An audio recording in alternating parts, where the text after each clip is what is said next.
The generational gap between Gen Z and boomers in lifestyle is the largest I think to ever happen between generations. My parents don't know and have not experienced most of the issues that I face. If I describe it to them, sure, they may get the concepts after explaining it to them, but they won't understand the pressure and how it weighs on the mind. They don't know what it's like working a job, being self-aware of the fact while working that I likely won't be able to afford a house till I'm 50, if I'm lucky. They don't know what it's like to go to school wondering whether the industry I could potentially go into will get replaced by AI or accelerating technology. Or even if my job doesn't get replaced, an economy where traditional job security is almost a myth. It's something they likely never had to face. Now, every generation has problems and issues that are unique to them. In fact, I think the way we're really thinking about generations now is what problems they had widespread and what technological advancements they developed. Besides aesthetics, that's what's really being put into the categorizations of how we analyze time progressing through generations.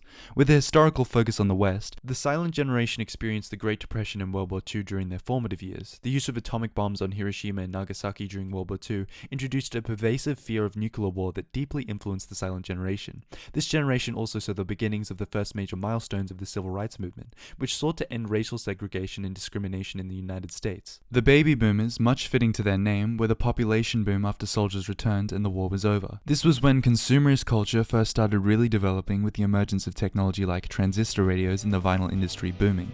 Stars like Elvis emerged, and from newly established television shows like The Ed Sullivan Show grew into much more than just musical artists. They became like personalities. This was further accentuated with bands like the Beatles, the Rolling Stones, and artists like Bob Dylan, James Brown, and Jimi Hendrix. The Cold War began almost immediately after World War II ended and evolved into the Vietnam War. This was a prolonged period of geopolitical tension that had a significant impact on international relations, as well as boomers' perspective on the world, manifesting through the anti-war movement and a growing fear of nuclear war. This period of rivalry between the United States and the Soviet Union led to the space race and rapid developments in aerospace technology and computer science, fundamentally altering the trajectory of technological progress. Gen X, while not the first generation to have home computers, was the first one to begin using them in day-to-day life. While computers had been developed for governments and certain companies since the 1950s, it was in this era that they began being used more personally, hence the term personal computer becoming a part of the lexicon. In this period, we saw the end of the Cold War, developed the contraceptive pill, there was a birth of a new industry as video games began, and it also led to the birth of CNN in 1980. CNN became the first channel to provide 24-hour television news coverage. Originally, the public got news from newspapers that came once a day, then it came from television segments after work, and now, or rather then, it updated constantly, close to real time. Millennials grew up in a time of fear and terror, with the obvious being the terrorist attacks which began the Afghan war. This led to massive changes in US foreign policy, increased security measures, and a heightened awareness of terrorism and security issues worldwide. Technologically, they became truly the first internet natives, with the internet being an integral part of how they interacted and saw the world. Things progressed incredibly quickly, such as the transition from dial-up internet to high-speed broadband connections, or the widespread use of mobile devices constantly reinventing themselves year to year. Out was the old and in was the new, with floppy disks and VHS tapes being replaced by CD-ROMs and DVDs. MP3 players and the iPod revolutionized how people listened to music. Portable music wasn't new, but Walkman only contained a very limited amount compared to 1,000 songs. Online shopping platforms like Amazon and eBay gained prominence, changing the way people purchased goods. Customers could browse and purchase products from the comfort of their homes, eliminating the need to visit physical stores. If news became something 24/7 in the 80s, a post-9/11 world saw an increased emphasis on breaking news. News stations learned that the more terror-based its coverage was, the more viewers it got. CNN and the newly established Fox News adapted quickly to this, with increased sensationalism and fear-based reporting.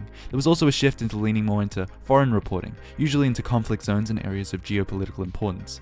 As they are the first digital generation, they are the most analyzed generation, as we have so much data on who they are as people, their beliefs, their habits, their hobbies, their favorite hobbits, so much unnecessary data seemingly without use.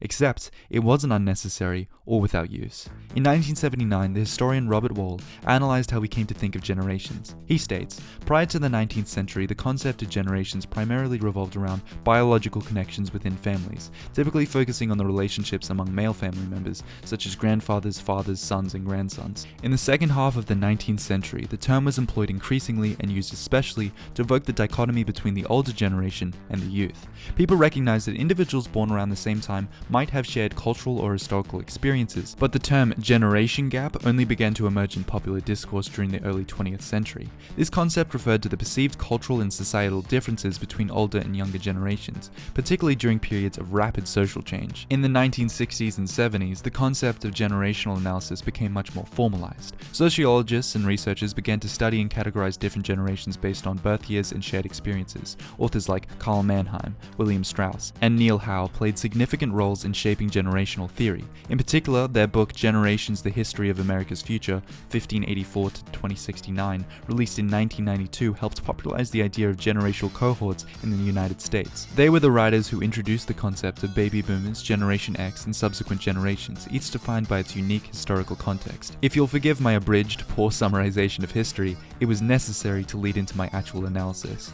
In the late 20th century, an interesting new development started growing in the business/tech world. All of this supposedly junk data they could see from users of the internet could be used as an indicator of what customers would want to purchase. Advertisements and marketing strategies then adapted and learned from an individual's search history and cookies to cater their interests and wants, a sort of personalization of advertising, if you will.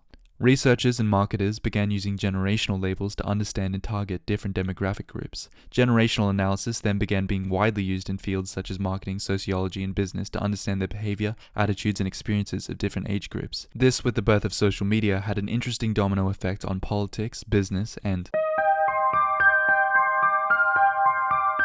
climate change, political polarization, gun violence, social media pressure, and financial instability are just some of the many stress factors that we all deal with on a day-to-day basis. But what happens if that reality is all you know? Before I talk about the traits of Gen Z, I want to discuss why they are the most distinct generation in generalized experience and language. The interesting part of their development that sets them apart from their ancestors is their digital upbringing. What's interesting about internet language that I don't see many people talk about is that it usually requires previous knowledge in order to understand it. It's hard to put into words, but for a comparison, and to put it simply, most art created in human history, as vague, specific, or abstract as it may be, doesn't need previous context in order to relate to it, because it was universal in tone, themes, or messaging. The context around the art or piece could be completely alien from my own life experience, but the emotional or thematic elements are universally human. It's the empathy of shared experience. For example, the events of Casablanca are quite foreign to me. It's a depiction of a previous era of history with events I've only ever read about, and it's imitating a strangely different world in America that I'll never experience. These circumstances are completely different to me, and the characters face a threat I have never and hopefully will never have to worry about. And yet, despite the differences in political context and historical setting, the timeless themes of love, moral dilemmas, and personal choices still resonate with me on a universal level. I have never been in war, but the disorienting shell shock of seeing the depiction of storming Omaha Beach and saving Private Ryan makes me understand on a much more visceral level what the soldiers went through. Despite never being there, I could put myself in their shoes and understand what it was like. I don't have anything in my life to compare what that must have felt like, besides maybe hyperbolic comparisons, but I can, in a very unique way, experience what it perhaps felt like.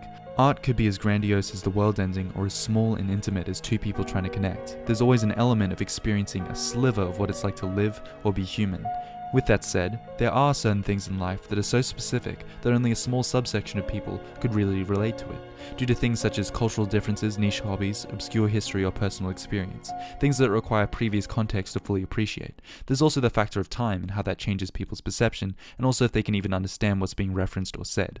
Think of how many stand-up comedians have jokes that absolutely kill, commenting on some cultural moment that happened that year, month, or week. As your slogan says, Fox News, we read the chain mails your grandma gets in her inbox out loud like they were true.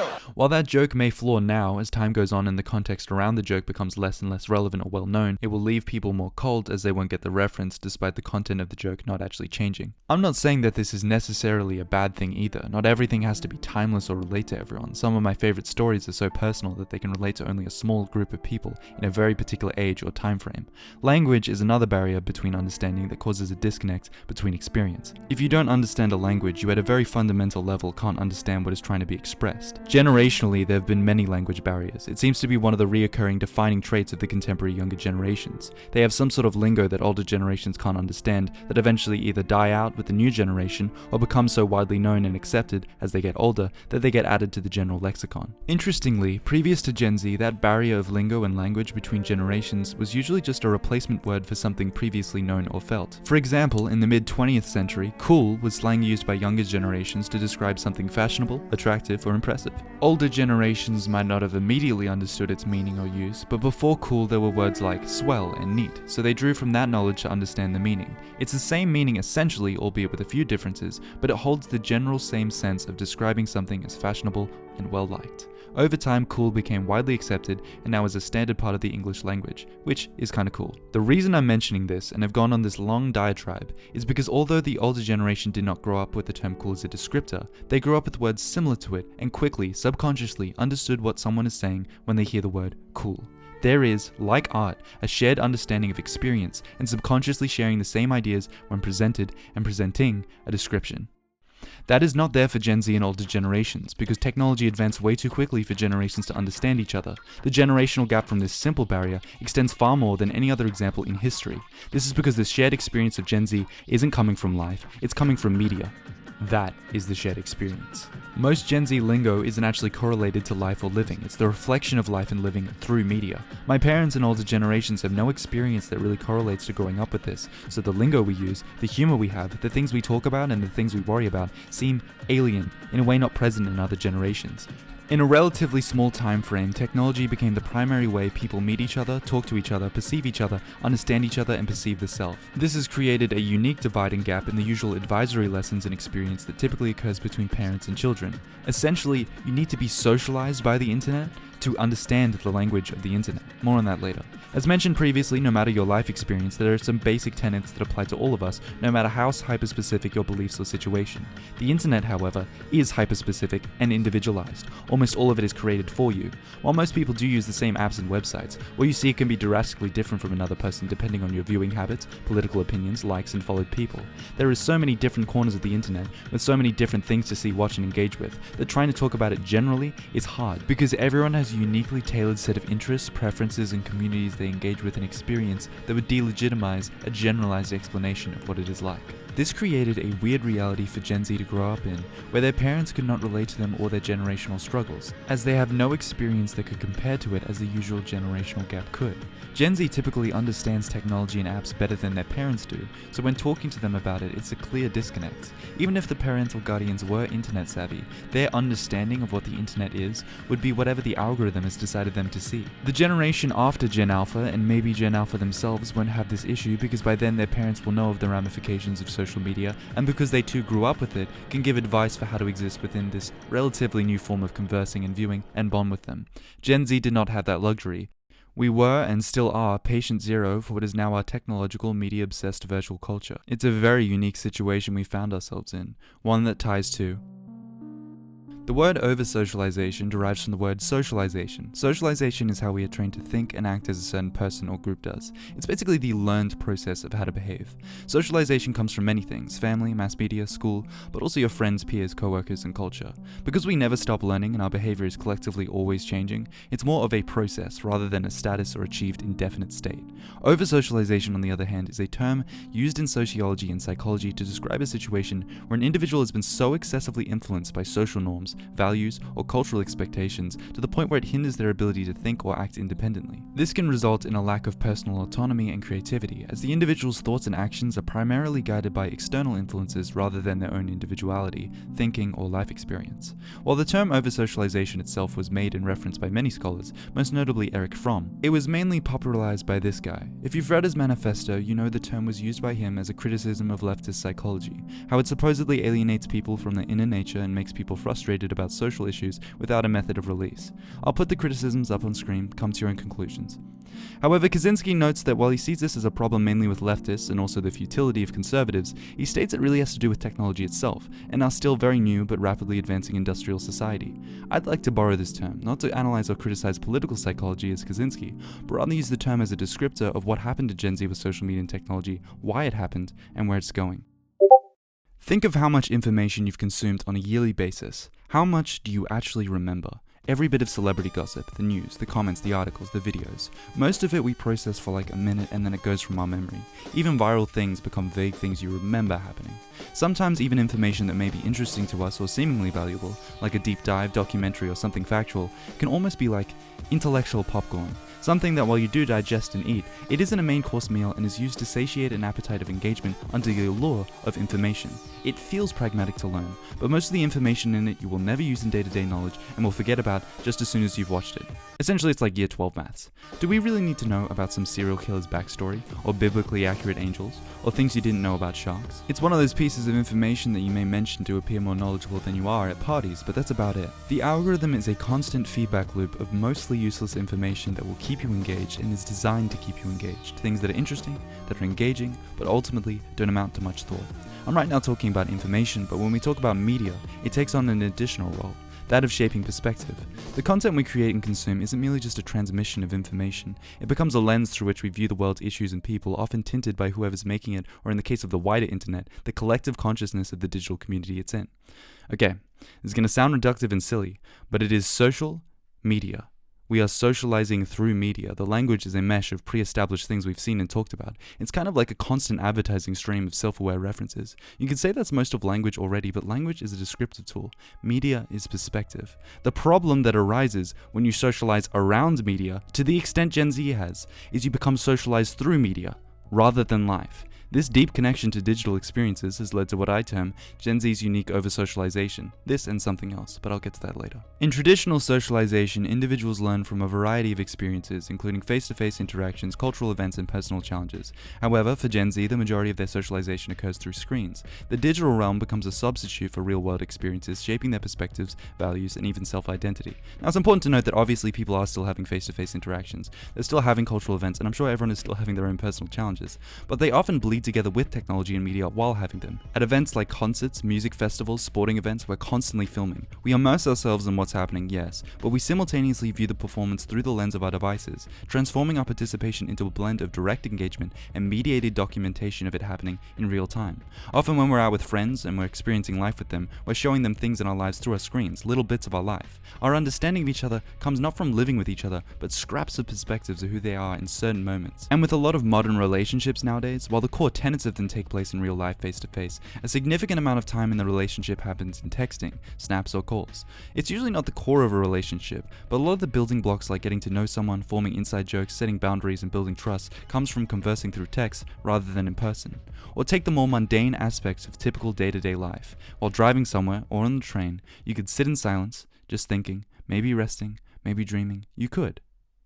Or you can listen to a podcast, you could scroll and see what your friends are doing, or you could listen to that album you like. Now there is a choice there, you have free will, but really who would choose the silence over entertainment? Moments like these are so forgettable that we spend them thinking about everything that isn't happening right now. You're not thinking of your toothbrush when you're brushing your teeth. It's subconscious. This is why I feel people are, in certain aspects, uncharitable when talking about young people's relationship to their phones. It's not only just understandable why they're doing this, but actually seems like a natural evolution of us fixing certain existential problems.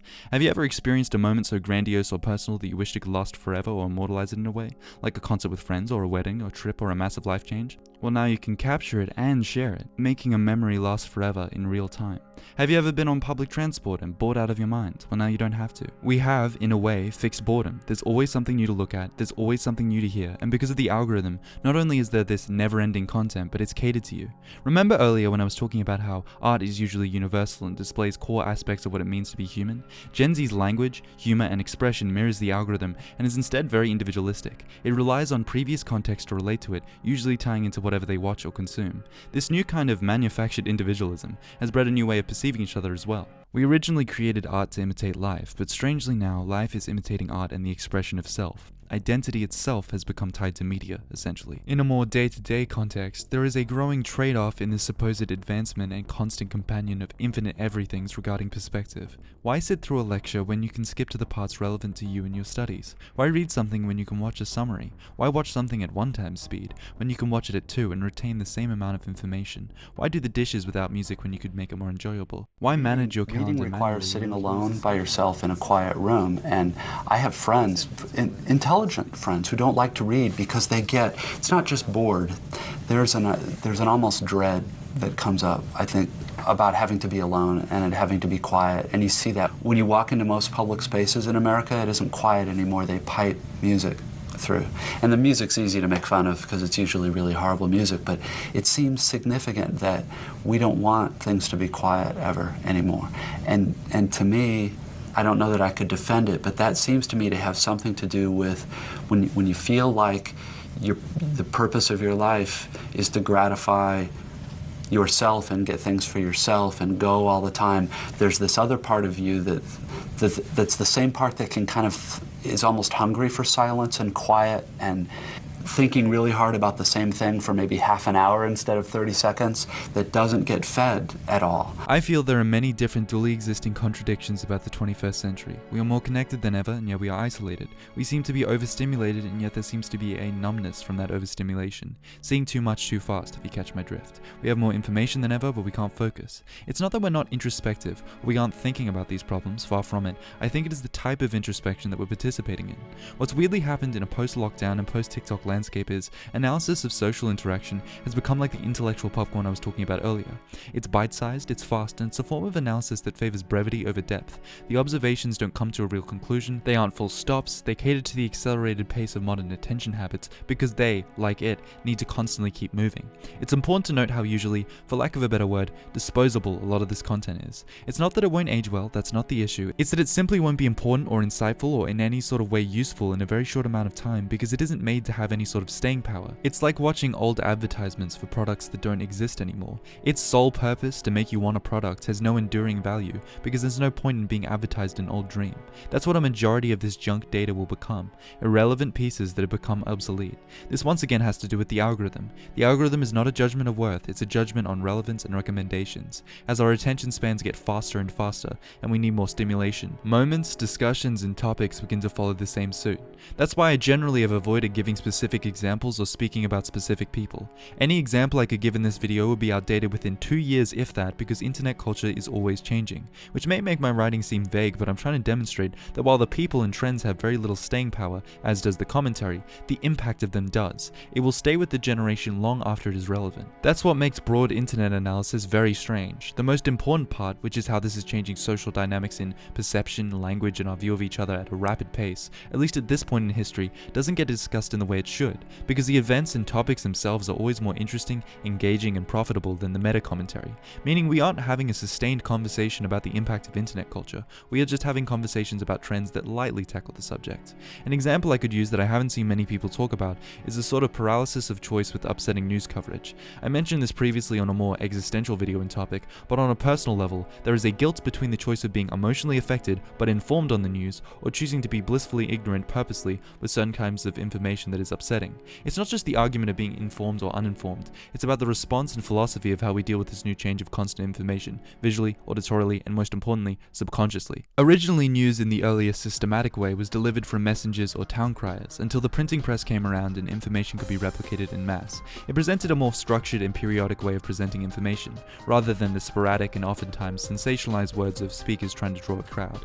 It also had mass manufacturing, meaning a lot more people had the opportunity of being informed, although they still had the issue of travel and the process of distribution. Radio's development resulted in a more immediate and dynamic form of communication compared to print. The immediacy and simplicity of radio broadcasting allowed for rapid dissemination to the public. During emergencies, natural disasters, or any significant events, radio stations could quickly provide updates and report on the unfolding developments, potentially aiding the public in dangerous situations. It also avoided the monotony of overwhelming the audience with information. The presenter's tone and speed while talking, their range, their pause, built a much more vivid and personable experience of listening. It was an active experience, not a passive one. Television in the earliest stages of news coverage was actually much more brief than what we know of today. In comparison to contemporary segments, they used a much more concise, shorter format that focused on essential information without the extended commentary or feature stories. It was built around the limited time slots that the network gave them. Earlier TV networks favored entertainment over news, as they knew the public would have more attention on it and didn't want to gamble in the medium's infancy. Incrementally, segments began getting longer and more developed. 10 minutes became 30, graphics, charts, and visuals were created to aid viewers' understanding, and TV hosts became more personal. As TV evolved and equipment advanced further, there was a transition from black and white to color television.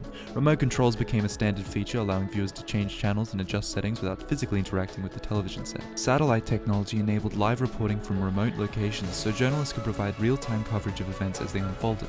And as mentioned in the first section of the video, TV networks changed in the 80s and 90s to employ 24-hour news coverage and became globalized, crossing regional or national boundaries to report on international events. And as the 80s and 90s illustrated themselves as they went down the bold arrow that is time, computers and early websites also became a consistently growing way to learn and perceive information, eventually becoming the dominant influence. Early news websites were primarily text-centric. They featured minimal graphics and images, focusing on delivering news articles in a straightforward format, almost mirroring the early TV segments as the emphasis was on providing information rather than visual appeal. Users could read articles, but features today such as commenting, sharing, or interactive multimedia elements were not as common, but they soon would be. As internet speeds increased, websites started incorporating more dynamic content. It began incorporating audio clips, image galleries, interactive graphics, and a more stylized approach. Users were no longer passive recipients of information, they became active participants in shaping the discourse. Previously, the general public could write emails to news stations and people could spread information locally or through word of mouth, but the impact was often localized and limited by the reach of traditional media.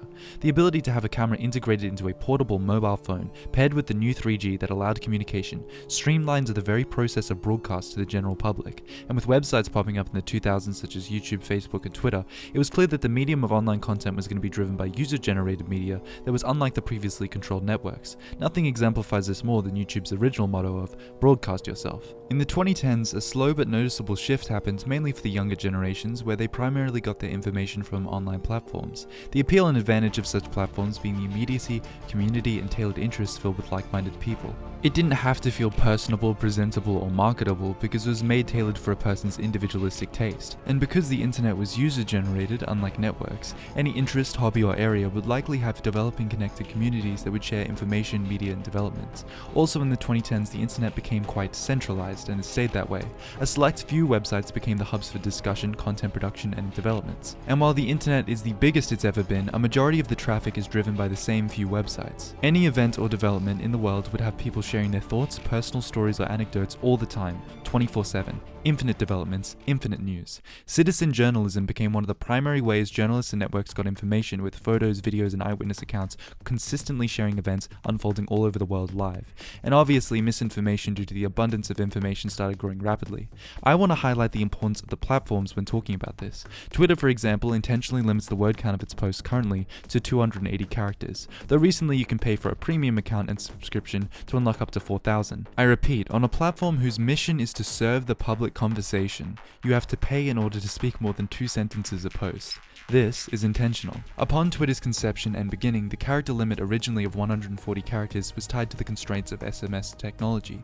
Earlier SMS had a character limit of allowing only 160 characters per message, so when designing a microblogging platform for status updates, a compromise that leaned and catered to short-form information served a dual purpose. What was originally a technical restriction rather than a creative decision morphed over time into an intentional design choice that perfectly predicted a decade in advance social trend of fast information that added to conception was Twitter's identity, immediate news and reactions that are short form. While undeniably an intelligent business move by making news more entertaining and once again more digestible, the act of withholding the ability to write more is designed to spark confrontational and strong emotional responses, which in turn sparks debate, which in turn sparks engagement for the platform. It is designed to be confrontational. I'm using this not to finger wag, but to show that small algorithmic shifts or UI changes can have a terrifying amount of power in changing how a substantial part of the population socially interacts and perceives things. People don't really talk about the UI or algorithm unless it's shorthand advice on manipulating it, because once again the trends are more interesting than the meta commentary,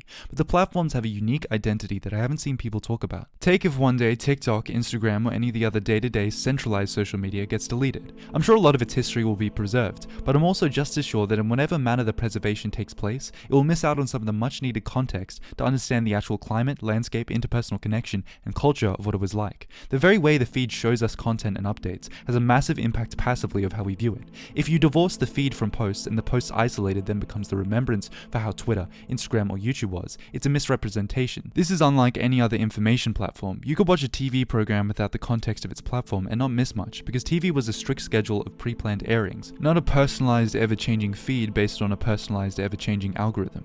The process of getting information fundamentally has remained the same: observe, take in, remember. But it's very different to hear about an event, read about an event, to be explained about an event, than to visually see one in an interaction-based platform. It is very different to read about an event that happened a week ago or even a day ago compared to witnessing it live. Watching it unfold in real time, you get a strange sense of participating as an observer or even as a speaker. Every other type of information platform that came before the internet had an expectancy of its information. TV, as mentioned, has a set list of airings, radio was a reading or a conversation, and books were static and fixed repositories of information. As a contrast, on the internet, you can see a forest fire and the next thing you'll see is a dog jumping into a puddle. You could see hyperbole next to modesty. It's unpredictable information, which is also intentional. What these centralized social media websites have done is turn the process of getting information itself into a carrot on a stick, with the carrot being the information and the stick being the feeling of missing out on what's happening. Every refresh, every scroll is more information. Junk information mostly, but what is one man's junk is another's treasure. The algorithm is constantly analyzing a user's micro-actions to find out, according to the user, which is which. The aftermath of all of this is one of the most unseen, but in hindsight, obvious sociological effects that quietly happened in the 2010s and onwards, which is knowing too much, seeing too much. Should I really know what I'll look like in 50 years? Should I see everything I'm interested in whenever I want? Should I know intricate details about people I don't know? Should I be hyper-aware of my own flaws to the point where an algorithm can rate me on a semi-objective scale? Should I really get to see the gravity of a foreign conflict in its brutality? Is there any benefit to me individualistically seeing that? The feeling of seeing something like this on the timeline, being temporarily mortified, and then continuing scrolling, is a type of emotion that hasn't been written about yet. Is it better to feel the weight of that knowledge and care about it? Should I ignore it for my own happiness? Is that the right move? Should I feel guilty for ignoring upsetting information for my own mental well-being? Should I keep doing rhetorical questions? How much of the world's weight should I carry on my shoulders? Is there any real reason I should? I know it seems like I'm reducing this down to binary inconsequential choice, but this really is what it feels like to me. And even if I do purposely ignore information and pretty much put my head in the sand, I'll end up hearing about it anyways when I talk to people, because again, everyone I speak to nowadays is online. When I'm out in nature, cities, my house, or traveling, there's nothing usually actually wrong happening. When you look outside, it's fine. There's something so interesting about that disconnect. In the West, most of our lives in the 21st century have no immediate danger, and yet it feels like anxiety and paranoia has never been more prevalent. To put it even more simply, hopefully not to the point of reduction, should I see any of this?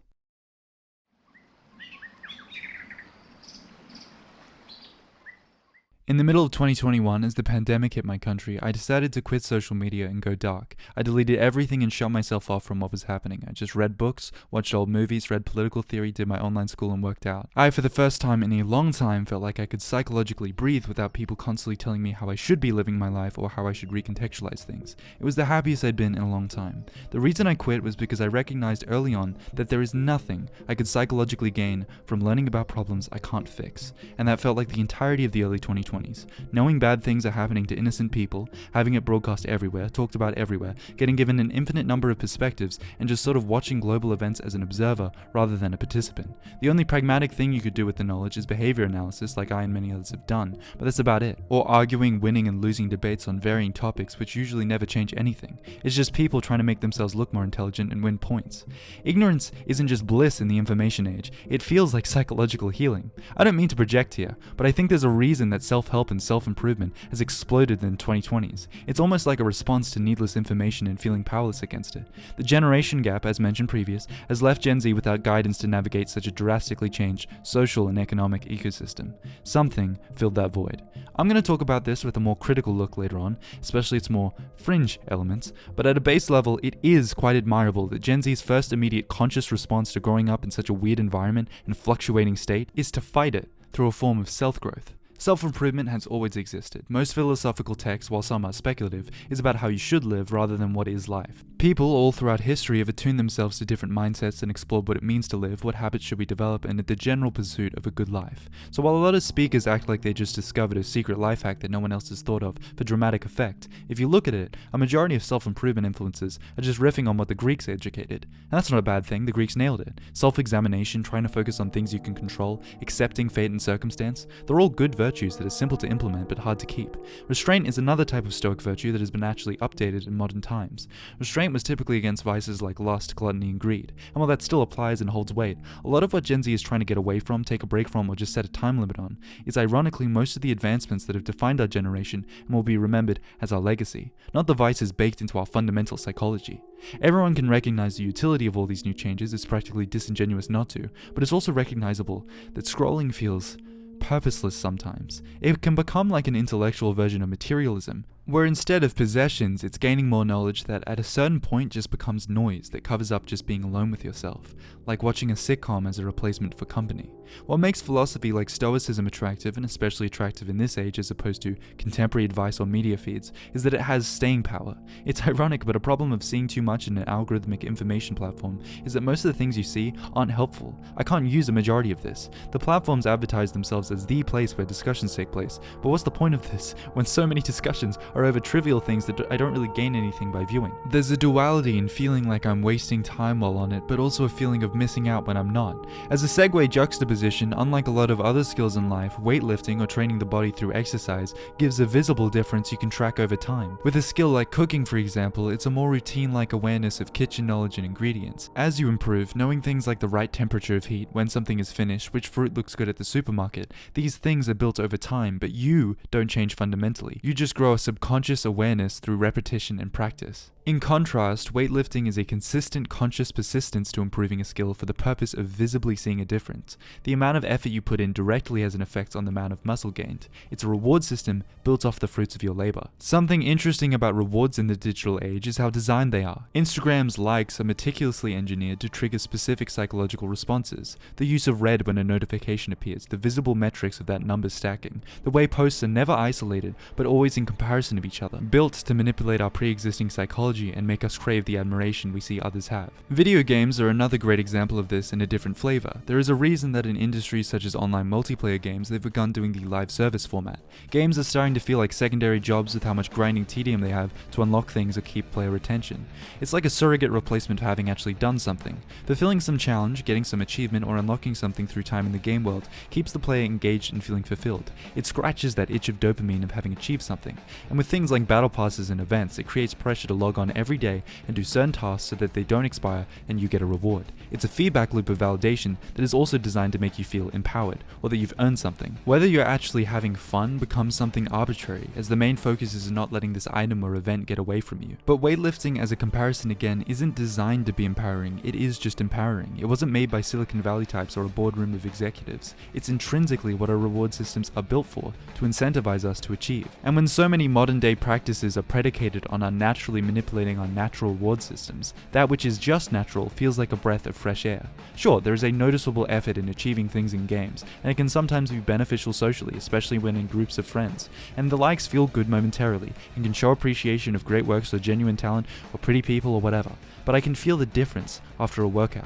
It's not just a quick rush of endorphins, it's the process of the body rebuilding itself. As you put on more plates or do more reps, day by day, week by week, growing stronger, it remains a constant reminder of progress. The body is always with you and that effort is always visible. It's gratifying to visually see change, and in a generation that feels starved of autonomy, doing something simple but so rewarding spread like a wildfire, as did other practices that gave similar, albeit smaller, rewards. At a base level, with a heavy emphasis on base level, I don't think anyone could really have an issue with this. A lot of modern self-help is just basic good advice for a generation that didn't really receive it as much, and I think a prime example is the Kingpin book of Stoicism, Meditations by Aurelius. Remember when I was talking about work being timeless? This is a perfect example. The Emperor's private recollections that later became known to the public are not dense or esoteric. They are timeless and relatable peeks into someone else's journey of improving the self and all the challenges and growth that comes with it. It just happens they were a major figure in history. Personally, what I found the most important out of every lesson I've learned is to let go of the things you know are bad for you. And media and content is at the top of my list. As nice as it would be to say to myself or pride myself on not letting social media affect my judgment, it subconsciously and very subtly does in ways I will never know. Once you see something over and over and over and over and over and over and over and over and over and over and are surrounded by it, you will be influenced by it. To have a break from that and not have media altering my perception, to have those quiet boring train rides, to have every moment I have with someone being lived experience together, rather than 1 hour small talk calls or what feels like the same convo over and over again, to notice really small things I didn't before, to not just smell the roses but look at them, to watch a movie and have it be a special moment because you're not constantly watching things every hour. It was nice. It felt refreshing. However, I noticed quickly I was conversationally isolated from my peers and friends. I had no idea what the f they were talking about 9 times out of 10 because I wasn't up to date with what was being talked about. When you don't have these apps, you miss out on a lot of modern day context of conversations and in-app convos, the inside jokes, the group chats, the life updates. You miss out on them. The really, really sad thing is, especially post-pandemic, it's hard to talk to people nowadays, my age, without having at least some bearing on what's happening, because again, culture is constant now. Information goes fast in this generation. Maybe before a certain virus, I could have ended or done a conclusion to this video with something attaining to just go outside, but things have massively changed since then. My previous mindset, sort of waving away what happened to Gen Z as they should just put the phone down, is too simplified, because the issue is not just lifestyle, it's in the way we see, talk, and perceive each other. And running away from issues while they're still happening is like shutting off a fire alarm while the fire's still going. Sure, you're not alerted to the fire anymore, in this case the phone anymore, but it's still there. And it's going to grow to the point where you can't ignore it anymore. What I mean by it's still there is, even though I quit social media and started using an older phone that didn't have any internet access, essentially like an old MP3 player, I couldn't avoid using a laptop for school, and when I went out with friends, I needed my phone to coordinate and send where I was on the GPS, and just because I didn't use my phone, that didn't mean the people in my life weren't using theirs. I could stop social media. Kind of. People would always reference it. I would have to search something for an assignment on YouTube and then see that monolithic, never-ending bouquet of people with exaggerated facial expressions. Someone would tell me they've sent me something hilarious, then I'd have to explain I deleted that app and I can't look at it. Then they would send me the website version on Messages, which is laggy and glitchy, seemingly on purpose to make you want to download the official app. And also, one of the biggest, if not the biggest reason to have social media is to keep up with friends and family that live in other parts of the world. Social media has no call cost in contrast with just ringing them, and it has stories and updates so you know what's going on in their life and can stay at least partially connected. What I'm trying to demonstrate is that it's not an individualist problem really. It hasn't been for a while. Internet addiction sure is. You could fix that through lifestyle and is interdependent on a person's habits, but just not being technological, not being present in any online medium, just going outside, it's an easy one-liner throwaway that's going to be harder and harder to say as we rely on technology more and more. Think of things like Neuralink and 6 and 7G in the future, or VR slowly but steadily becoming a real thing. Or to make it painfully obvious, look at 10 years ago and then look at today. You cannot tell me that the way we interact with each other has not changed dramatically. I think the terms terminally online and insults that pertain to internet brain rot are going to become more and more used despite the obvious fact that everything to do with society is becoming more technological and online. I've been thinking for years that culture was going to become like this, but it's accelerated faster than I ever thought it would. Again, we've gotten to the point where people aren't even looking at social media themselves anymore, they are watching other people look at social media. It would be really nice to say that this doesn't matter and it's just a funny/sad thing to look at from a distance, but sadly it does matter now. It's not just internet culture anymore, it is just slowly becoming culture. It used to be unconventional to be online in the 90s, now it's an expectancy. The issue with viewing this as individualistic is that it ignores how utilized media and technology has become with this generation's communication. And while self-improvement, the practice itself is more than great and everyone should do it, the community is so aggressive about focusing on the self, it ignores the environment and time the individual is living in. This kind of hyper-individualism is done usually to empower people to view everything in their lives as fixable and everything that is not as, frankly, irrelevant. Which on paper is great. Why worry about that which you cannot fix? Discard it. From that standpoint, all you can do is improve. There's no negatives, only positives you've yet to attain, only knowledge you've yet to accumulate.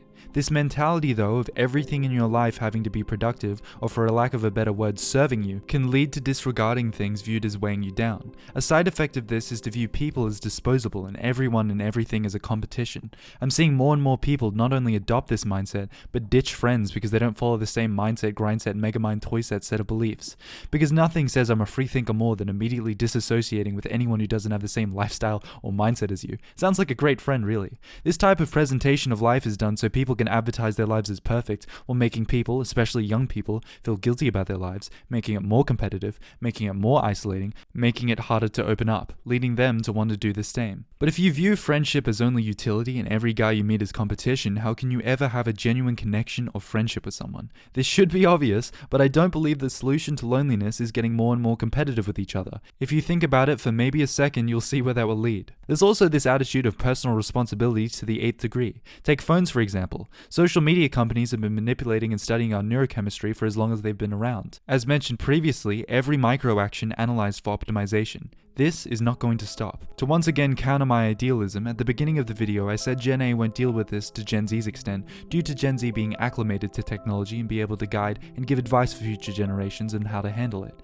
Maybe stop them from making the same mistakes, but that once again assumes that technology is just going to stay in its current place and is not just going to evolve. But all technology does is evolve. That's why it's so hard to give lasting advice about it, because as changes happen faster and faster, contemporary advice becomes less and less meaningful. This is why podcasts and streamers and self-improvement gurus are everywhere. They get to speak on contemporary issues and problems week to week, sometimes even day to day in a low-intensity environment, without much real impact, but still get to be heard and say something. I'm not saying that that's necessarily bad, but if culturally our diet for the comprehension of technological change comes from after the change has happened, or after an announcement of a new change, if our way of discussing issues is based on after the event, are we even taking any preventative measures against it, or are we just again reacting and introspecting on it? When TikTok revolutionized modern information by copying Vine's homework, starting out as another lip sync app for teenagers and some dancing, it saw its chance for staying power by allowing users to not only lip sync, but gradually expand its content offerings to include a broader range of video genres beyond just music. Skits, challenges, beauty, art, and information on social issues. It was Twitter's old idea set with a more personalized tone and less unattractive baggage. And almost perfectly as a companion piece to Gen Z's cultural identity, started off as more of a ironic self-referential joke that slowly morphed into the predominant way people watch things. Like almost everything to do with our lexicon, starting off as a joke, then just slowly becoming something we say. It's easy to look back at this time frame and say, why did we let this happen? But it's also quite difficult to pinpoint when it really should have stopped, or slowed down, or should have had a moment of clarity.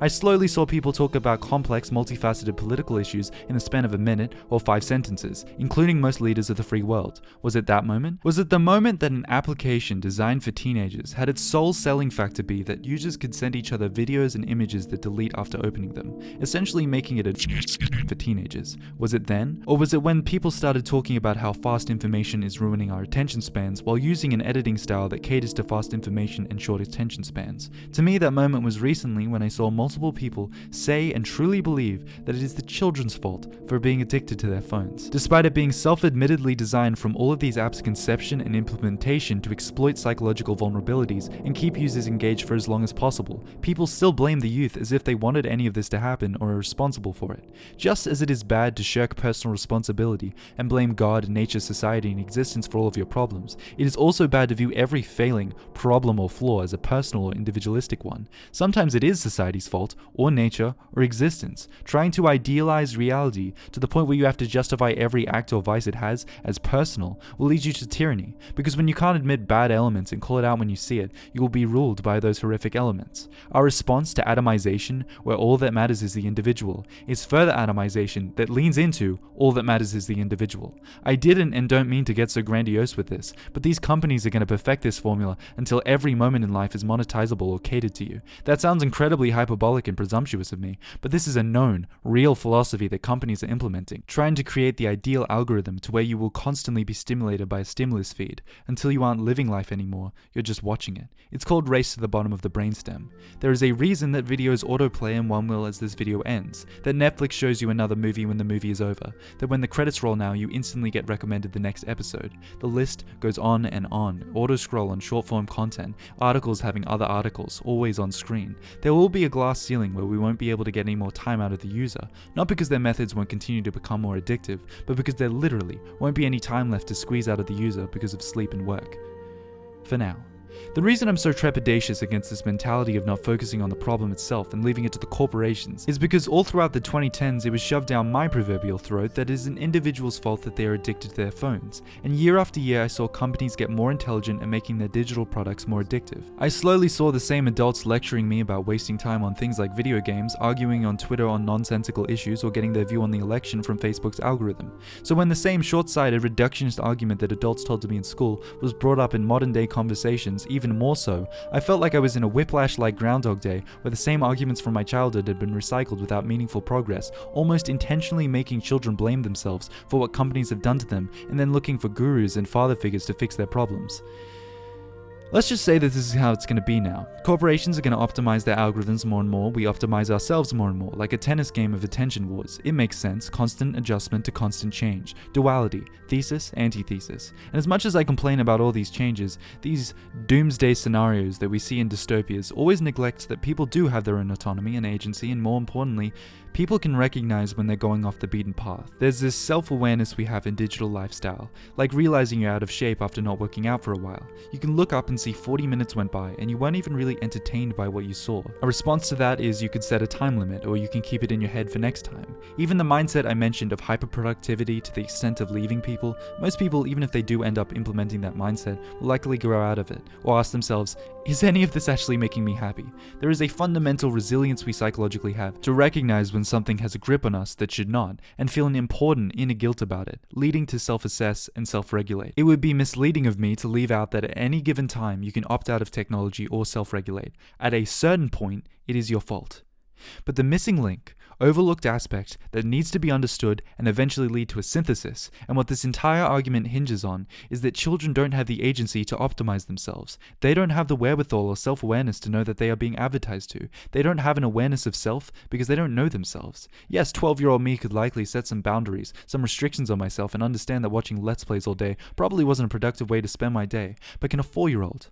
Can an 8-year-old? Can a toddler? There's something really weird happening with kids where their primary understanding of what it is to be alive and interact with people is coming from influences, advertisements, and personalized information. The way in which they interpret reality is coming from media. This isn't just a new reality for them, it is just reality. It's all they know. Childhood for a growing number of people in the future is not going to be playgrounds, or playing with toys, or running around. A significant part of childhood won't be actual memories of doing things. It's watching things, random sound bites and events, celebrity moments, new releases, repetitive images. Watching people they don't know but strangely feeling closer to them than most of the people they do know. Niche subcultures, really strange stuff that completely isolates them from most of humanity's upbringing.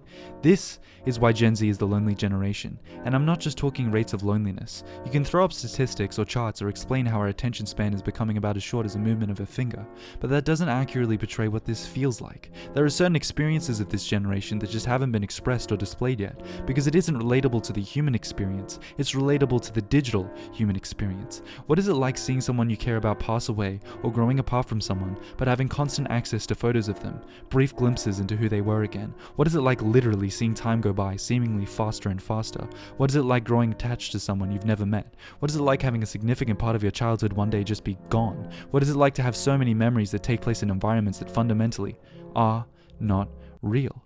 What is that like? There is something profoundly human here that hasn't been captured yet. I don't even know how to portray or capture it. Right now I'm showing footage meant to be a representation of it, but I don't think it's accurate, because the language isn't even here yet to describe the issues we're facing. One of my biggest worries, I feel, is by the time the language is here, or the medium itself is caught up to its own issues in a way that they could actually have a lasting conversation about it, by the time Gen Z will be intelligent enough to intellectualize what happened to us, or even write about it or properly dissect it, it'll be too late, and Gen A will be onto its new problems and issues, or some other new technology will come in and change once again how we interact with each other, and thus will feel kind of pointless to introspect about old issues, even if they were important. The reason I'm so hyper-focused on Gen Z as opposed to millennials, or thinking about the future of Gen A, is because if the problems remain consistent and lasting for future generations, Gen Z and millennials' offspring will be able to bond with their parents over their shared upbringing. Gen Z was largely on their own and constantly watching, constantly expressing, constantly changing, not from environment or experience but from social pressure, before they even knew who they were or how the world worked. Gen Z was the first to truly from the get-go experience this and had no one to relate to or give them advice. I genuinely think there will never be a generation like this again, because I don't think we will ever again underestimate how big an impact technology can have in just one generation. That generation gap will likely never happen to this extent again.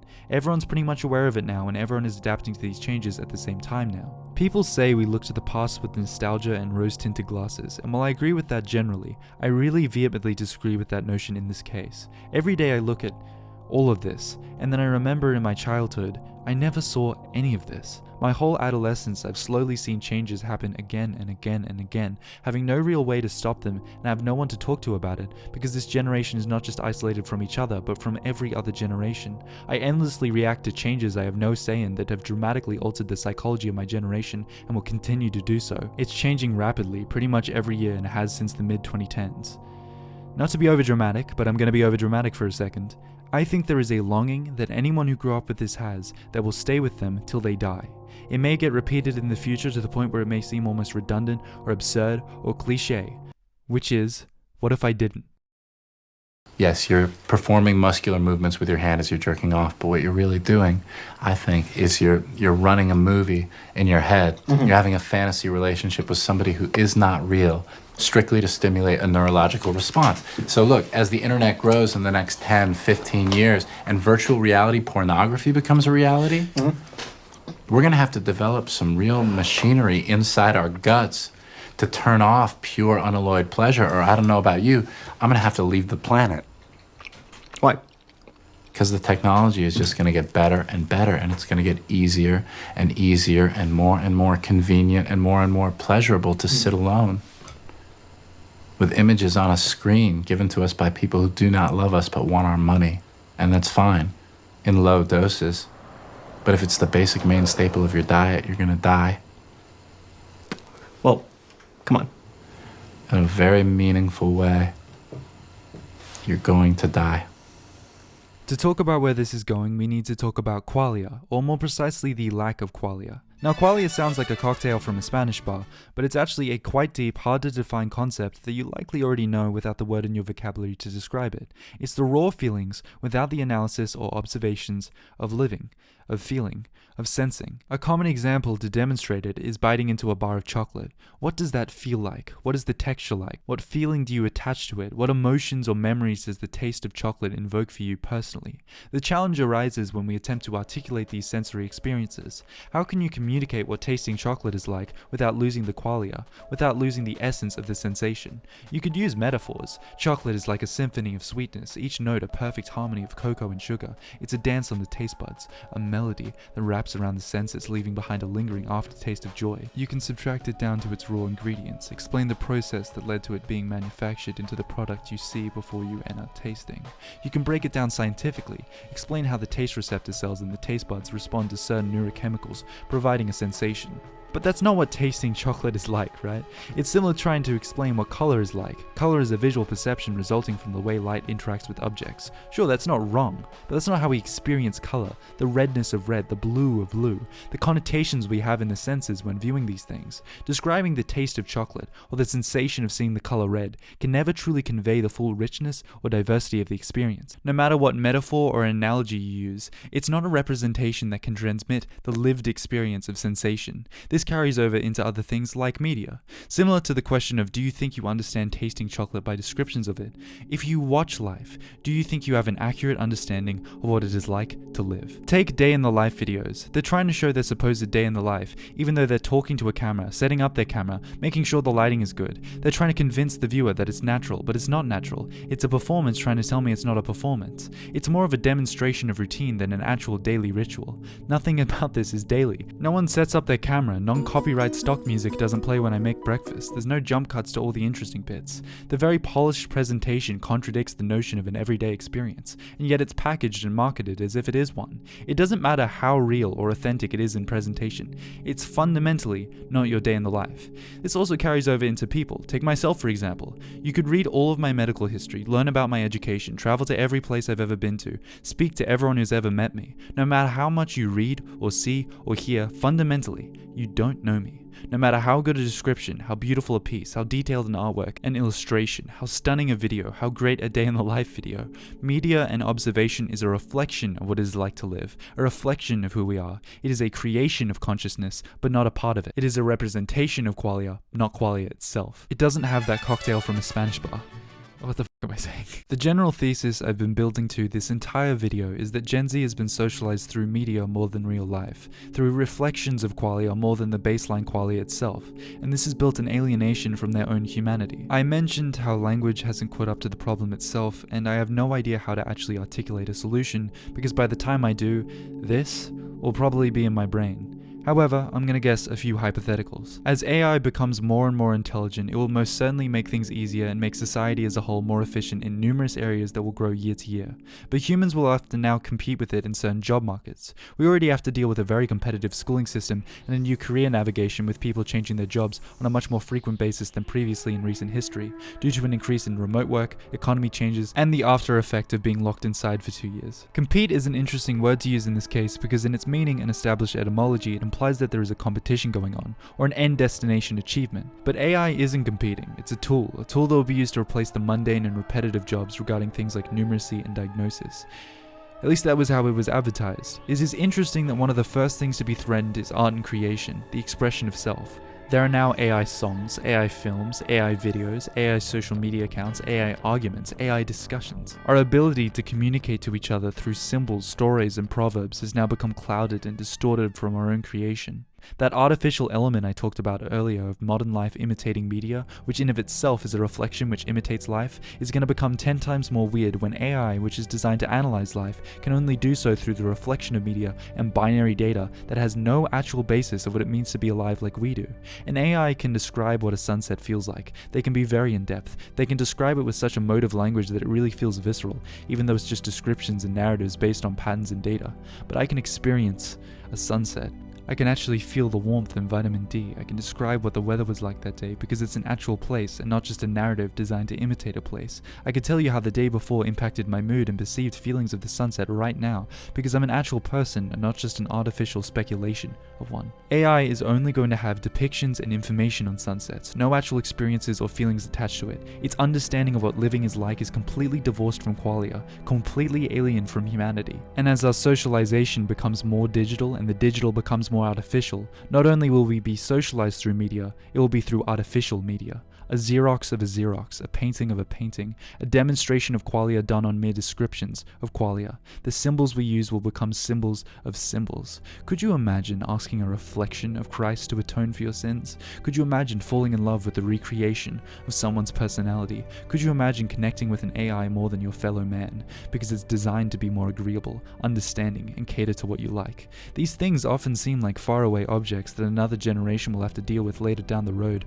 much farther than we are now, but people would have said the same thing about all of our technology today. As a demonstration for how fast all of this is moving, I wrote a majority of this script with ChatGPT 4 as the latest in AI advancement. While I was writing it, videos in particular were at their earliest stages and looked plain goofy, unnatural, and slightly unnerving. But already video AI has progressed to the point where I showed some friends and family the new Sora model without telling them it was AI, and they acted confused as to why I was showing them a random video. They couldn't tell it was AI. Yes, if you analyze it, slow it down, you can see visual anomalies that are a dead ringer, but look at that progress in just 1 year. It's not going to stop. These visual differences and discrepancies are going to become blurred until they become indistinguishable. And again, with fast information that's only getting faster, who will hyperanalyze everything they see to make sure that it's not AI? People don't even do that nowadays with fake headlines, out of context clips and phrases, and a purposely shortened understanding of each other. The next bit of this video is just kind of tragically funny, because right after I wrote all of this, Sora came out and proved my point. What I want to be remembered in the future is that in the entire time of the late 2010s and early 2020s, there was this weird defensive adamancy to admitting how fast all of this is moving and treating the future like an actual tangible reality. I don't want that to ever be forgotten because I don't want it to ever happen again. AI as it stands is almost like a perfect analogy and answer to people just saying, put the phone down. You can right now laugh at how obvious and flawed AI is, and for the foreseeable future, it won't interfere with your day-to-day life. If we just keep not supporting AI, it may stunt its growth a bit, and yes, you can right now usually tell when something is made by AI. It's in its baby stages. But every now and then there's something that looks kind of real, and that every now and then is going to happen more and more and more. And while we can try to stunt its growth by not supporting it, do you really think that corporations and industries won't switch to AI because people will backlash against it, or because it's supposedly unethical? As if that and that alone has ever stopped any corporation ever from utilizing practices deemed by the wide public immoral? And saying that it won't happen because it looks bad now is like saying to the Wright brothers back in 1903 that, yeah, the plane is cool and all, but it only manages to stay in the air for 59 seconds. If you see a new industry and conclude right now that it looks silly, and then close the book in your mind on it growing simply due to its infancy stages and not the utility or potential of the practice itself, you're short-sighted. You could do that with any new form of technology or media. This'll never take off. Oh. This'll never take off. Oh. This'll never take off. Oh. Okay, that was a bad joke. Point being, it's obvious that this is here to stay and will just evolve. YouTube themselves just recently came out in support of AI. So, YouTube just announced this whole new set of AI and editing tools that are gonna revolutionize the platform, making creation easier and more fun for everybody. The aim is to unlock more creativity for more creators than ever before. The most exciting part to me is that what was announced is supposedly just the beginning. Let's get into it. Okay, first up, let's talk about Dream Screen, the new image and video generation experiment that's making its way to YouTube Shorts. Powered by amazing AI technology, Dream Screen lets you bring your imagination to life by simply typing in ideas as text prompts. It then generates super fun images and videos that you can use to set the scene. All right, let's see this in action. I kind of don't want to leave. This is nice. I'm not at all in favor of this, as I've hopefully communicated, but I'm also not going to deny the reality of this situation. It's not a question anymore of whether AI is going to be used, when it's a ticking time bomb that's already begun. I'd really like to say that this sucks for the heart of online creativity, but online creation has already felt lifeless for so long. I even now have a bit of nostalgia for the earlier internet. A lot of the old internet was dumb, irreverent, and aged like absolute milk, but I infinitely prefer it to what it has become, because it was mainly about having fun rather than exploiting psychology. A part of me knows that as soon as it becomes popular without the social taboo, AI is just going to slip into the content machine like a glove, and as a negative, this hollow feeling I get when looking at social media the past few years is just going to get worse, because it will slowly become less and less human than it already is, because it will literally be less human. I think AI as a positive could make the more passion-filled projects stand out, but the more cookie-cutter and predictable will become even more cookie-cutter and predictable. But because people can't really do anything about it, we're likely going to adapt to it. This is the heart of the video and really the saddest thing about Gen Z. This is the true antithesis. We are going to adjust to things we should not adjust to. What was our strength for centuries, the ability to adjust to any circumstance, will in my opinion become our spiritual downfall. Because if the 2010s and early 2020s are anything to go by, corporations and algorithms will take advantage of our social needs and our worries to profit off of us. Adapting to nature, climate, and circumstance has been our saving grace since our beginning. Again, this unique ability humanity has to adjust to suit the needs of its social environment has led us through despair and extinction, but now we are adjusting to man-made environments. Artificial environments that are designed to exploit us, from our identities to our insecurities to our desires, from companies and people that don't care about us in the same way communities, friends or families do. And because technology is growing at such an unprecedented rate and has infected every part of our lives, commerce, communication, a place where everyone is constantly talking about events ranging from animals going extinct to what they ate for breakfast, it's likely that no proper discussions will take hold over whether we should be doing this, and we're just going to keep going down this road anyways.